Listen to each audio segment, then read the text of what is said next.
Good morning, students. Under paper titled Electricity and Electromagnetism, I'll be discussing regarding alternating current. So, what is an alternating current?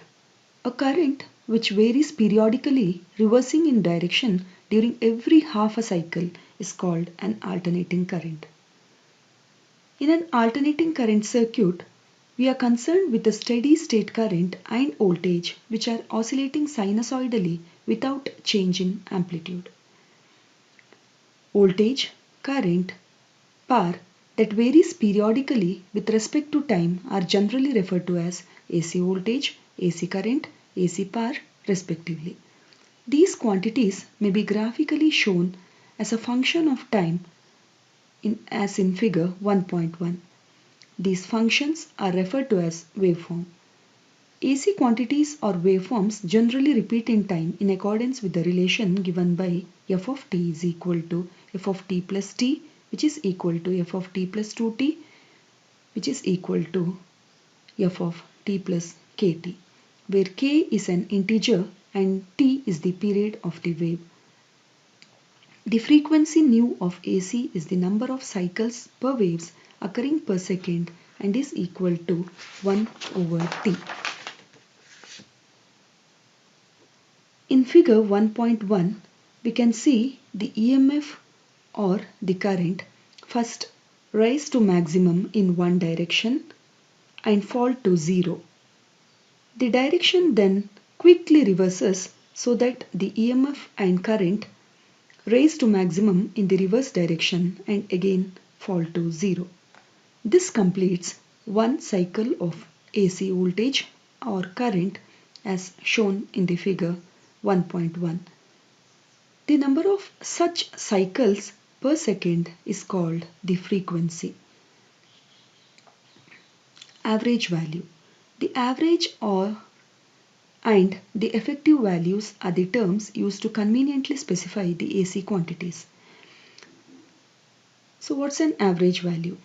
Average value of an AC is the average of the instantaneous values of AC taken over one complete cycle of AC. Consider a cycle of wave as shown in figure 1.1. Let the period be divided into k intervals. Let I1, I2, I3 up to Ik be the instantaneous values at different intervals. Now, the average value IAV of AC current is given by I average is equal to I1 plus I2 plus I3 up to Ik divided by k. Graphically, IAV is nothing but the area under one complete cycle of AC curve divided by the period T as shown in figure 1.1. Therefore, IAV can be written as area under one complete cycle of AC divided by period, which is equal to 1 over T times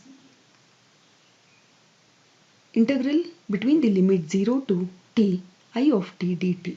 Similarly, the average value of AC voltage may be written as V average is equal to 1 over T integral between the limit 0 to T E of t dt. Effective value or RMS value.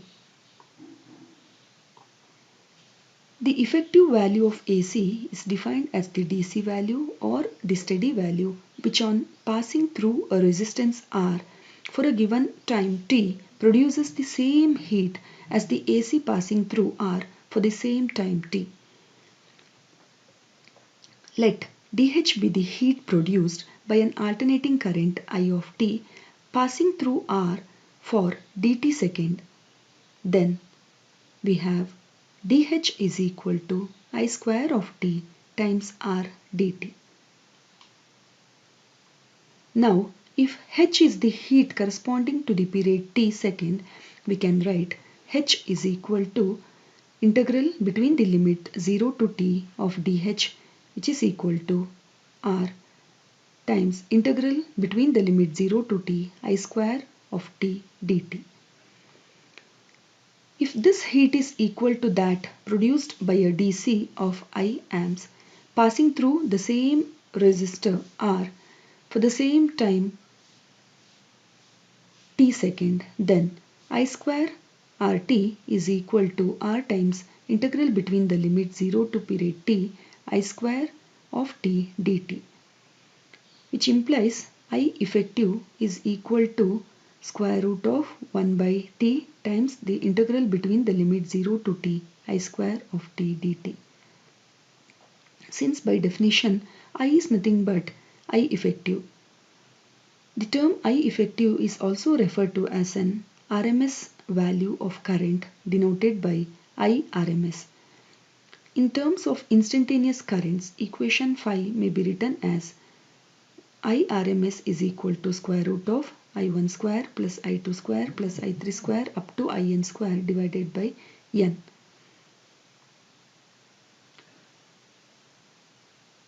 Times the period. In a geometrical sense, this may also be written as IRMS is equal to square root of the area under the squared wave divided by period.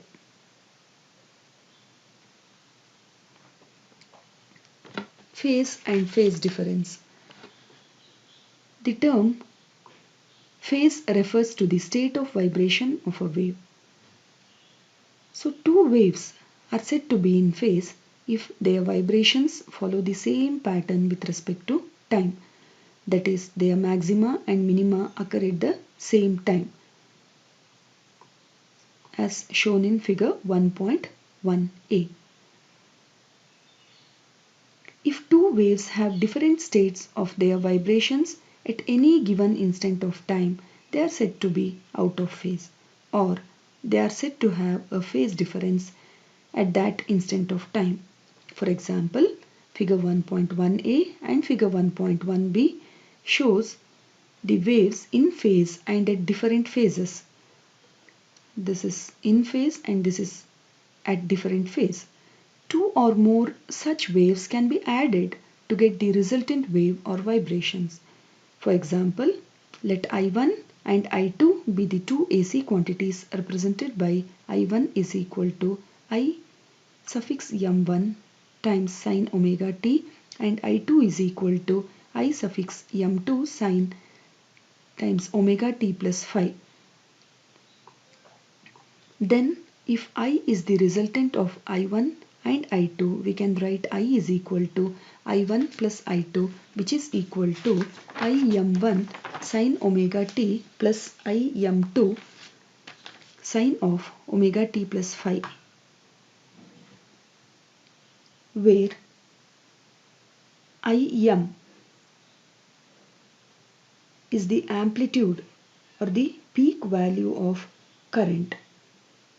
Omega is equal to 2 pi f is the angular frequency of the voltage applied. The period of oscillation can be written as T is equal to 2 pi by omega. The term omega t is called the phase angle. The EMF can be written as E is equal to Em times sine omega t. In a similar manner, any number of such waves may be algebraically added to get the resultant vibration. Thank you.